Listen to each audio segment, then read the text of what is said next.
하나님의 말씀 야고보서 2장 1절에서부터 13절까지 말씀입니다. 야고보서 2장 1절에서 13절.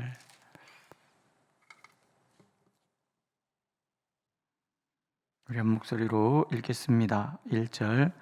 내 형제들아, 영광의 주 곧 우리 주 예수 그리스도에 대한 믿음을 너희가 가졌으니 사람을 차별하여 대하지 말라.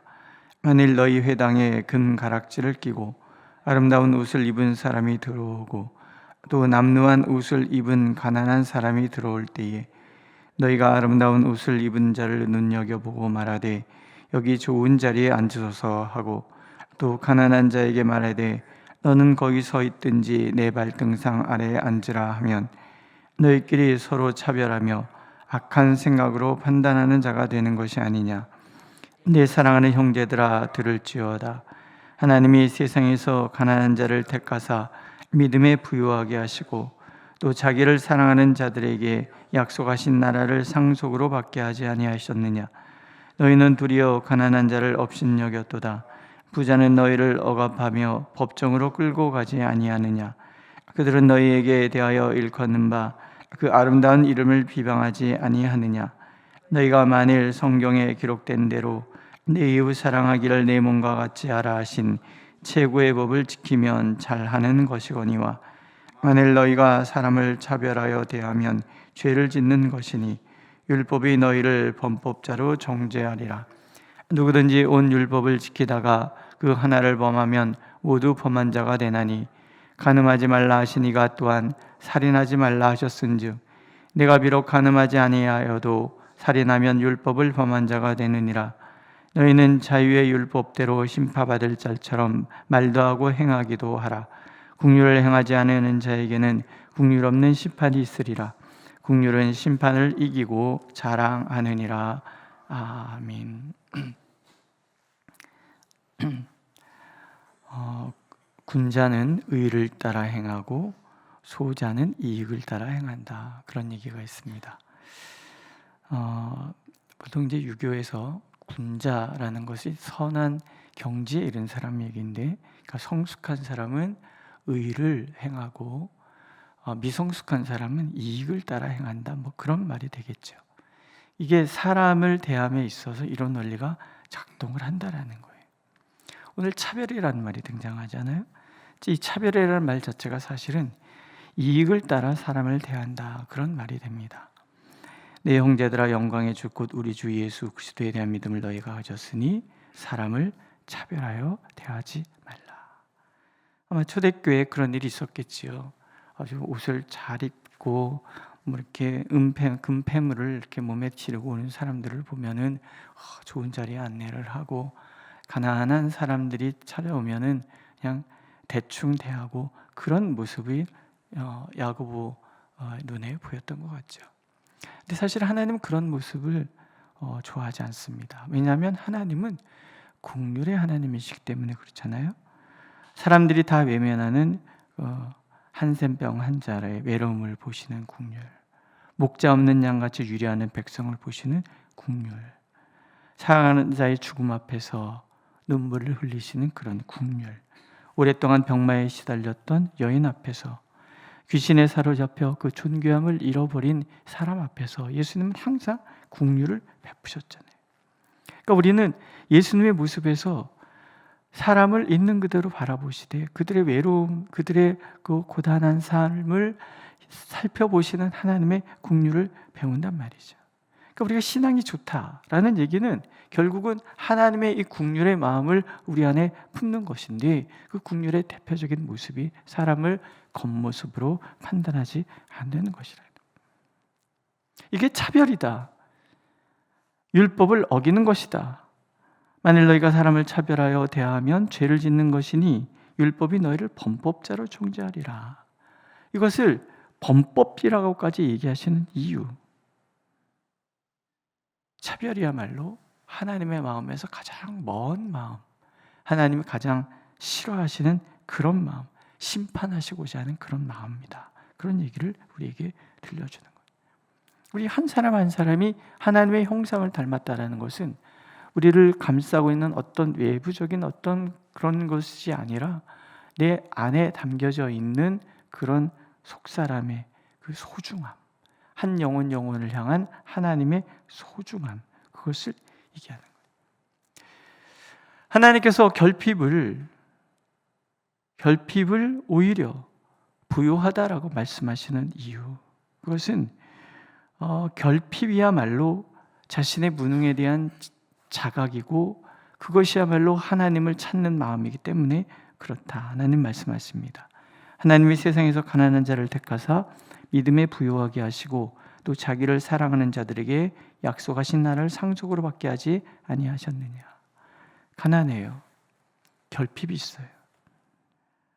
여러 가지 결핍이 있잖아요. 줄이기 때문에 일용할 양식을 구하게 되고 어리석기 때문에 지혜를 구하잖아요. 내 안에 있는 이 몰인정한 마음 때문에 하나님 제게 사랑을 주시옵소서 기도하게 되고, 늘 교만하고 우월감에 사로잡혀 있는 나의 모습을 탄식하면서 주여 겸손하게 하옵소서, 겸손을 구하는 거죠.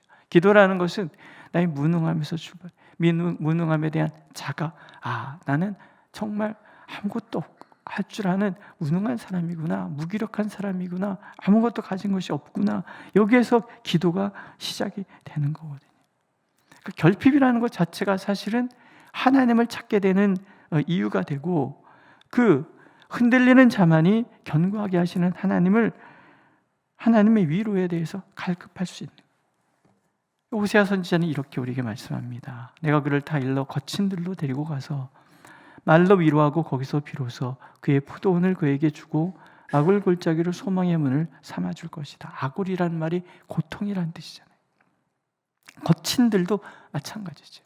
아무것도 없는 황량함, 정말 하나님만 의지하지 않고 하나님 외에는 아무데도 의지할 데 없는 그 절대적인 빈곤, 그 거친 들, 고통의 골짜기, 거기에서 우리는 하나님을 찾게 되는데 반전이 나타나죠. 바로 거기 거친 들이 하나님이 예비하신 포도원이고, 바로 그 고통 그 자체가 하나님 안에서 소망을 꿈꾸는 소망의 시작이라는. 하나님께서 결핍을 주셨다, 누군가가 결핍을 가지고 있다라는 것 자체가 사실은 그 사람은 하나님의 부요하심의 자리로 나가는 길에 이미 한 걸음 내디딘 그런 사람이에요. 그래서 많은 사람들이 얘기하잖아요. 결핍, 고난은 하나님의 부르심의 자리다, 초청장이다. 당장 고난의 시간을 지나가는 사람들에게 이게 뭔 위로가 되겠습니까? 그러나 지나고 나서 뒤돌아봤을 때 그 험한 시간들이 내가 누구보다 깊이 하나님을 만나는 귀한 시간이었구나 고백하게 되고, 그래서 그런 고난을 지난 사람만이 아무 소리 안 하고 어려운 가운데 지나가는 사람은 손잡아 줄 수 있고, 내가 겪은 나머지잖아, 이 한마디가 그 어떤 말보다도 위로가 되고 힘이 되는 거 아니겠습니까? 하나님은 우리의 삶의 자리가 이러저러한 결핍이 있을 때 그것에 대해서 우리가 좀 더 성숙한 시각으로 하나님을 바라보기를 원하시는 거죠. 결핍이야말로 진정 하나님을 만나는 자리고 하나님의 부요함을 경험하는 자리고, 악한 자라도 좋은 것을 줄 알거늘 하물며 하늘에 계신 너희 아버지시겠느냐. 이게 절대적인 믿음이죠. 늘 우리가 이것이 흔들려서 당장 눈앞에 보이는 것들에 대해서 연연하게 되고 그것을 바라보는 거잖아요. 앞에서도 보면 낮은 형제는 자기의 높음을 자랑하고 부한 자는 자기의 낮아짐을 자랑할지라. 우리는 자꾸 보이는 것들에 집착을 합니다. 그러나 하나님께서는 그 보이는 것에 집착하는 것을 뛰어넘을 때 보이는 것을 주시는, 보이지 않는 하나님을 보게 되고 그 하나님을 만나는 사람만이 오늘의 나의 삶의 자리가 하나님이 주시는 선물이고 하나님이 주시는 행복의 자리라는 것을 알게 된다 약속하고 계시는 거죠. 우리가 사람을 겉모습으로 판단하지 않아야 되는 첫 번째 이유이고요. 두 번째 이유는 외모로 판단한 것이야말로 사랑의 실패이기 때문입니다. 사도행전에서 베드로는 이렇게 고백하지요. 내가 참으로 하나님은 사람의 외모로 보지 아니하고 각 나라 중 하나님을 경외하며 의를 행하는 사람은 다 받으시는 줄 깨달았노라.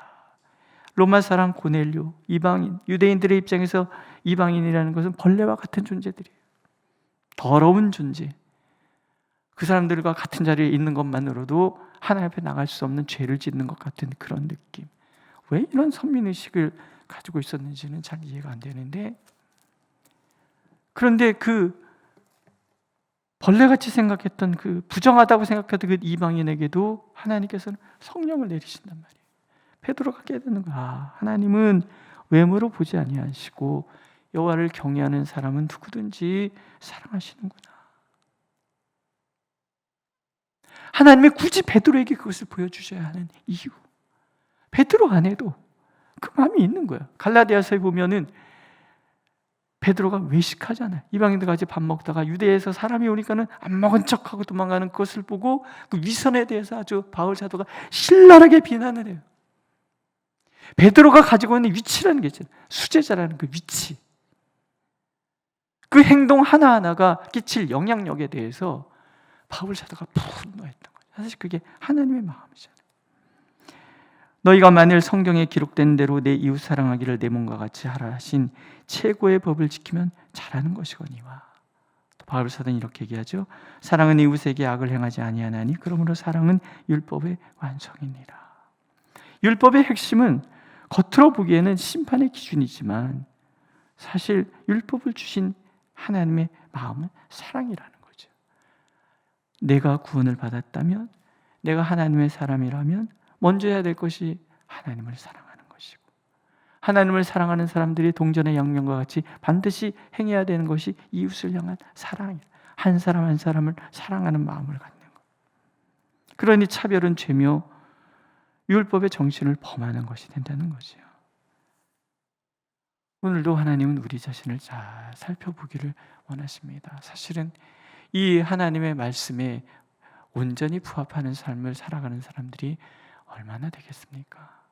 그렇게 사는 사람들이 많으시지요. 그러나 더 많은 사람들이 아직도 이 사랑에 미치지 못해서 혹시 내 이익을 따라서 사람을 대하기도 하고, 또 나도 모르게 그렇게 보이는 것을 의지하고 있는 자신을 발견하게 되는 거죠. 괜찮은 거죠. 하나님은 우리가 그렇게 실패하면서 자꾸 하나님 앞에 나가기를 원하시고, 그런 나를 있는 그대로 받아주시는 것이 하나님의 긍휼임을 잠시도 잊지 않기를 원하시는 거예요. 내 모습 이대로 주 받아주소서. 예? 찬송가 214장의 찬양이 그런 거죠. 이 모습 이대로 하나님 받아주시옵소서로 기도하기 때문에 그 모습 그대로 받아주는 우리가 되기를 원하시는 것이 하나님의 마음이고, 그것이 실패한들 그런 나를 또 하나님을 사랑하시기 때문에 그렇게 실패하는 나를 보면서 또다시 나를 추스려서 사랑하기로 결심하고 사랑하며 나아가는 것이 신앙의 삶이고, 그것이 우리의 그 영성의 성숙의 과정이라는 것을 하나님은 잊지 않기를 원하시는 거죠. 그래서 결론이 긍휼을 행하지 아니하는 자에게는 긍휼이 없는 심판이 있으리라. 긍휼은 심판을 이기고 자랑하느니라.